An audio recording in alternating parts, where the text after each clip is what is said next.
నమస్కారం. In vitro fertilisation అంటే IVF గురించి ఇంకా వయసు గురించి తరచుగా ఒకటి వింటుంటాం. అవును, ఇది కేవలం యువతులకు మాత్రమే పనిచేస్తుందని నిజమే. ఆ అభిప్రాయం ఉంది. పైపైన చూస్తే అలానే అనిపించొచ్చు.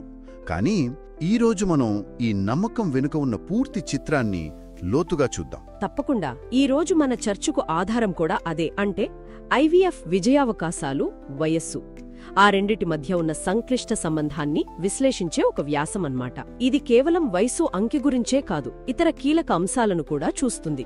ఐవీఎఫ్ కేవలం యువతులోనే సక్సెస్ అవుతుందనేది ఆ ప్రచారంలో ఎంత నిజముంది అంటే, మొదటగా వయసు పాత్ర ఏంటి అది క్లియర్ చేసుకుందాం. నిజానికి ఆ వయస్సు అనేది ఒక ముఖ్యమైన అంశం, అది కాదనలేము. అవును, ముఖ్యంగా ఓ 35 ఏళ్లు దాటిన తర్వాత మహిళలలో అండాశయ నిల్వ అంటాం గదా, ఒవేరియన్ రిజర్వ్ అంటే వాళ్ల దగ్గరున్న అండాల సంఖ్య ఇంకా నాణ్యత సహజంగా తగ్గడం మొదలవుతుంది. మరి ఐవీఎఫ్ ఏమో ఆరోగ్యకరమైన అండాలపై ఆధారపడుతుంది.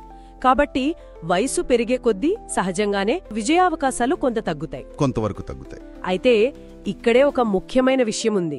కథ ఇక్కడితో అయిపోలేదు. అంటే వయసు ఒక్కటే ఫలితాన్ని నిర్ణయించే ఏకైక అంశం కాదు, అస్సలు కాదు. నిజంగా ఆసక్తికరంగా మారుతోంది. అంటే వయసు ప్రభావం ఉన్నా కూడా వేరే మార్గాలు ఉన్నాయి అవకాశాలు పెంచుకోవడానికి. ఉన్నాయి. ఈ వ్యాసం కూడా జీవనశైలి, ఆరోగ్యం గురించి బాగా నొక్కి చెబుతోంది కదా. ఇది చాలా చాలా కీలకమైన విషయం.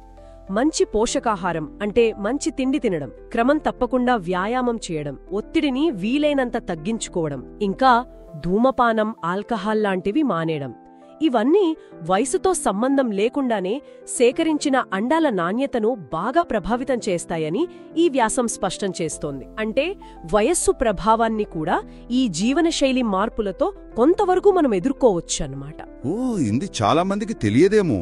అవును, ఇది కేవలం అండాల సంఖ్య గురించే కాదు, వాటి క్వాలిటీ గురించి కూడా. అర్థమైంది.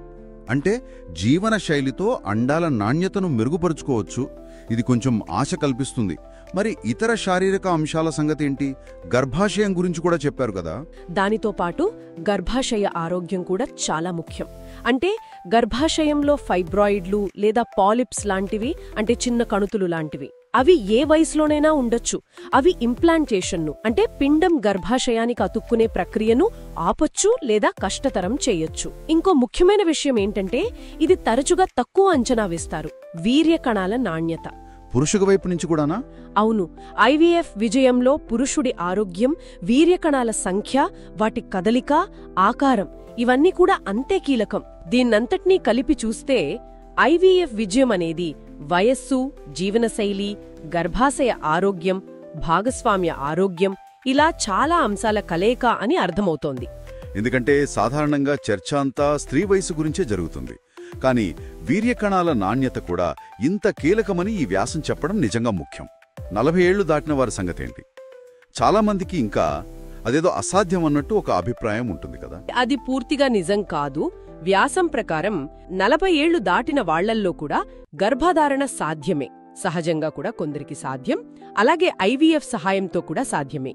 అయితే ఒకటి గమనించాలి: స్వంత అండాలను ఉపయోగించినప్పుడు స్టాటిస్టిక్స్ ప్రకారం విజయావకాశాలు కొంచెం తక్కువగా ఉండవచ్చు. ఇక్కడే దాత అండాల ఎంపిక ఒక ముఖ్యమైన ప్రత్యామ్నాయంగా ముందుకొస్తోంది.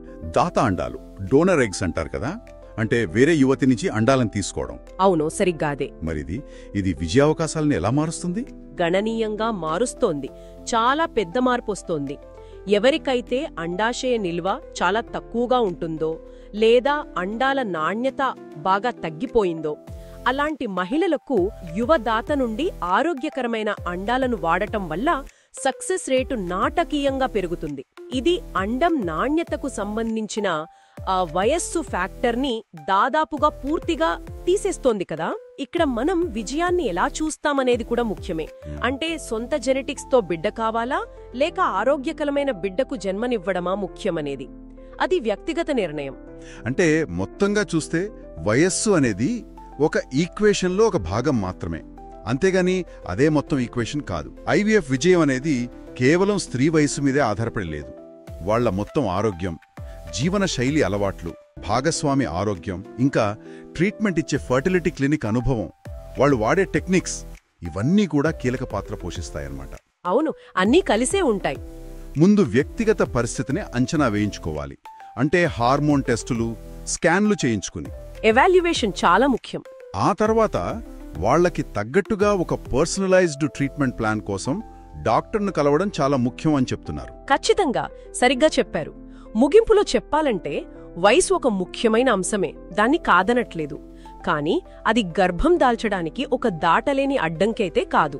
సరైన వైద్య సలహా, అందుబాటులో ఉన్న వేరువేరు ట్రీట్మెంట్లు, ముఖ్యంగా ఈ దాత అండాల లాంటి ఆప్షన్లు, ఇంకా జీవనశైలి మార్పులు, వీటి ద్వారా విజయం సాధించే అవకాశాలు ఖచ్చితంగా ఉన్నాయి. చివరగా అందర్నీ ఆలోచింపజేసే ఒక ప్రశ్న: వ్యక్తిగత విజయావకాశాలకు ఆవల చూస్తే ఈ దాత అండాల ఐవీఎఫ్ లాంటి టెక్నాలజీలు ఇంకా సాధారణమై విజయవంతమవుతున్న కొద్దీ సమాజంలో ఎక్కువ వయస్సులో తల్లిదండ్రులు కావడం పట్ల ఉన్న అభిప్రాయాలు, దాన్ని అంగీకరించే తీరు, ఇవి ఎలా మారొచ్చు మనం గమనిస్తూ ఉండాల్సిన విషయం.